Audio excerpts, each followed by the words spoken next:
শয়তানের কুমন্ত্রণা থেকে তোমাদেরকে বাঁচানোর জন্য আমি লক্ষ লক্ষ নবী পৃথিবীতে পাঠিয়েছি, লক্ষ লক্ষ সাহাবীদেরকে পৃথিবীতে পাঠিয়েছি, লক্ষ লক্ষ মুফাসসির কোরআন, মুহাদ্দিস, ফুকাহা, আউলিয়া কিরাম, হাজার হাজার আউলিয়া কিরাম, হাজার লক্ষ কোটি উলামায়ে কিরাম আমি পৃথিবীতে কেন পাঠিয়েছি জানো? এই সমস্ত ওলি সাহাবারা আলেমরা তোমাদেরকে জাহান্নাম থেকে জান্নাতের দিকে ডাকবে, এজন্য তোমাদের জন্য আমি তাদেরকে পৃথিবীতে পাঠিয়েছি। আল্লাহর কাজগুলো আলেমরা করে না, সাহাবীরা করেছে না, আল্লাহর ওলিরা করেছে না। আমাদের কত সুযোগ সুবিধা আল্লাহ তাআলা দিয়েছেন। এখন আল্লাহ তাআলা বলেন এত সুযোগ সুবিধা নিয়ে বান্দা তুমি আমাকে ভালোবাসবে না? হ্যাঁ, অবশ্যই তোমাকে আমার প্রতি মহব্বত না থাকলে জান্নাত পাইবে না। আর আল্লাহ তাআলা বলছে আমার ভালোবাসার দাবি যদি তোমার কলবে তোমার জবানে থাকে, ওই ভালোবাসার দাবি সত্য হবে তখন ফাত্তাবিউনি, আমার নবীর ইত্তেবা করবা যখন। আল্লাহ তাআলা বলেন কুল হে নবী আপনি পৃথিবীর মানুষকে জানিয়ে দিন ইন যদি কুনতুম তারা চায় তুহিব্বুনাল্লাহ, আমি আল্লাহ আমাকে যদি পৃথিবীর কোন একজন বান্দা আমাকে ভালোবাসতে চায়, আপনি নবী তাকে বলে দিন ফাত্তাবিউনি, আপনি নবী আপনার কদমে এসে কলেমা পড়ে আপনার সুন্নতের ইত্তেবা যখন করবে ইউহিব্বুকুমুল্লাহ, আপনি নবী আপনার ইত্তেবা আপনার সুন্নাত পালন করা ছাড়া আমি আল্লাহ আমাকে ভালোবাসে এটা প্রমাণ হবে না। আল্লাহ ভালোবেসে সৃষ্টি করেছেন, আমরা আল্লাহকে ভালোবাসি না বাসি না একটা হাত তুলে দেখান তো।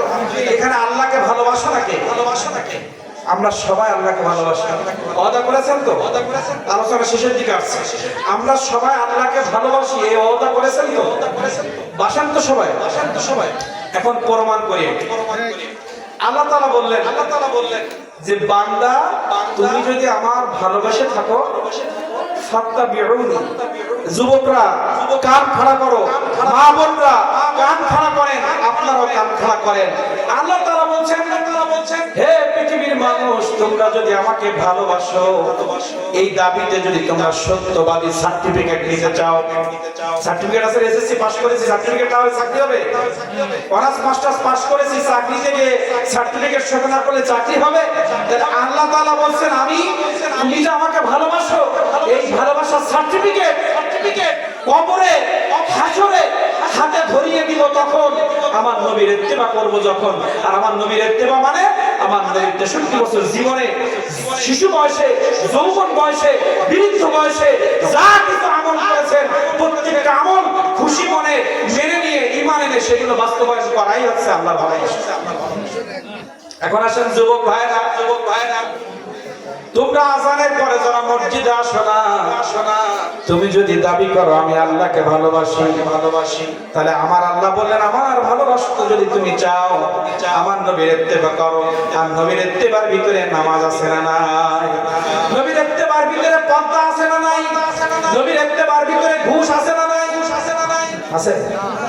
নবীর ইত্তেবার ভিতরে সুদ আছে না নাই? আছে। নবীর ইত্তেবার ভিতরে আযান হলে চায়ের দোকানে বসা আছে, আযানের সাথে মসজিদে যেতে হবে, এটা ইত্তেবা।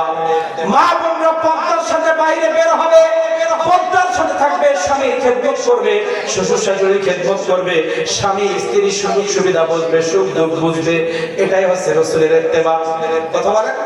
কিন্তু আমরা মুখে এখন হাত তুলে বললাম আমরা সবাই আল্লাহকে ভালোবাসি, কিন্তু আমার যুবক ভাইরা যদি মেসি কাকার মতো চুলটা আপনি কাটেন, এখানে অনেক যুবক আছে চুল কাটে একবার ফুটবল খেলার মাঠের মতো, এই ফুটবল খেলা মাঠের মতো চুল কাটা শয়তান সৃষ্টি করেছে। তাহলে আপনি যদি কোন যুবক যদি বলে আমি আল্লাহকে ভালোবাসি, আল্লাহ বলছে আমার নবীর সুন্নাহ মোতাবেক চুল কাটো, তোমার যৌবনটা আমার নবীর সুন্নাহ মোতাবেক পরিচালনা করো। আযান হয়েছে যুবক মসজিদের দিকে আসো। তাহলে যে যুবক হোক বৃদ্ধ হোক, কোন ব্যক্তি আযানের পরে যদি বিনা ওজরে বিনা কারণে জামাত তরক করে, নামাজ কাজা করে, তাহলে আল্লাহ তাআলা বললেন তুমি আমাকে ভালোবাসো না। ভালোবাসা দাবি করার বিষয় নয়, ভালোবাসা দেখানোর বিষয়।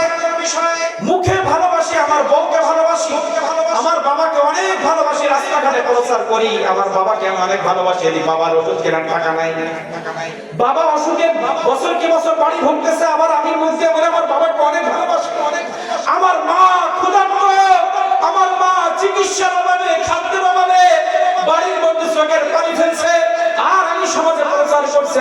মাকে অনেক ভালোবাসি, মার খেদমত না করে যদি বলেন মাকে আমি ভালোবাসি, আপনি একজন মিথ্যাবাদী। কেউ যদি মুখে বলে আমি আল্লাহকে ভালোবাসি, রাসূলের ইত্তেবা করতে হবে, মনে থাকবে? এখনই শেষ করছি, মোনাজাত দেব। আলোচনা আপনার চাইলেও আর করবো না, আলোচনা চাইলেও আর হবে না। তাহলে সবক কি শিখলাম আজকে এক এক করে বলি, নোট করে নিয়ে যাবেন। আল্লাহ তাআলা বলেছে তোমার আমল যদি তুমি ঠিক করতে চাও, আমার ভয় এবং সত্যবাদী হতে হবে। বলেন, সবাই বলেন, আল্লাহকে খুশি করতে গেলে, আমার আমলগুলো সঠিক করতে গেলে প্রথম সবক কি? আল্লাহর ভয় 24 ঘন্টা অন্তরে নিয়ে বাস করতে হবে। ঘুমাতে যেতে হবে, সেখানে আল্লাহর ভয়, নামাজে আল্লাহর ভয়, খানা খাওয়ার সময় আল্লাহর ভয়, ব্যবসা দাড়ি পড়লায় পণ্য মেপে দিব তখনও আল্লাহর ভয়, চাকরি চেয়ারে যখন বসবো তখন আল্লাহর ভয়, চায়ের দোকানে যখন বসবো তখন আল্লাহর ভয়। তাহলে সিনেমা দেখার কথা আর মনে আসবে না। বাবা আল্লাহরে ভালোবাসে না সারাদিন বসে সিনেমা দেখে? আপনার আমার মতো টাউট বাট পারার নাই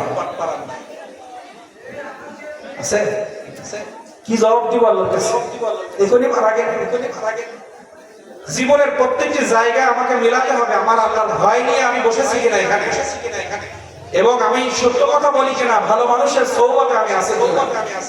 এজন্য সবাইকে বলি, আর আল্লাহকে ভালোবাসার দাবি যদি আপনি আমি করি, তাহলে আমার নবীজির সুন্নতের ইত্তেবা করতে হবে, দাড়িটা রেখে দিতে হবে। কি করতে হবে?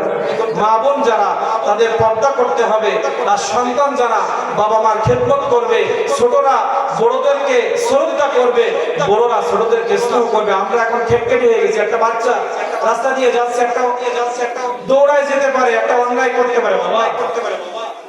আপনি যদি কোন ছোট বাচ্চাকে ধিক্কার দেন, গালি দেন, আমার নবী বলেছেন সে আমার উম্মত নয়। আর কোন যুবক যদি বৃদ্ধদের সাথে বেয়াদবি করে, আমার নবী বলেছে ওই যুবক আমার উম্মত না। তাহলে দায়িত্ব সবার আছে না? আমার বাচ্চা ছোট মানুষ 10 বছর 12 বছর বয়সে বোঝে না, একটা অনেক বাবা এই কাজটা করতে নেই এভাবে বলে তার মাথায় একটা হাত বোলালে সে খুশি হয় নাকি?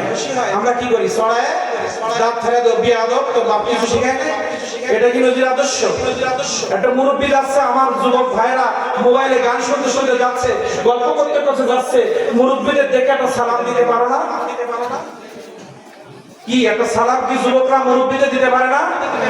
তাহলে যুবকরা মুরব্বীদের শ্রদ্ধা করবে, মুরব্বীরা ছোট যুবক ছোট বাচ্চাদের স্নেহ করবে। এটাই আমার নবীর সুন্নাহ।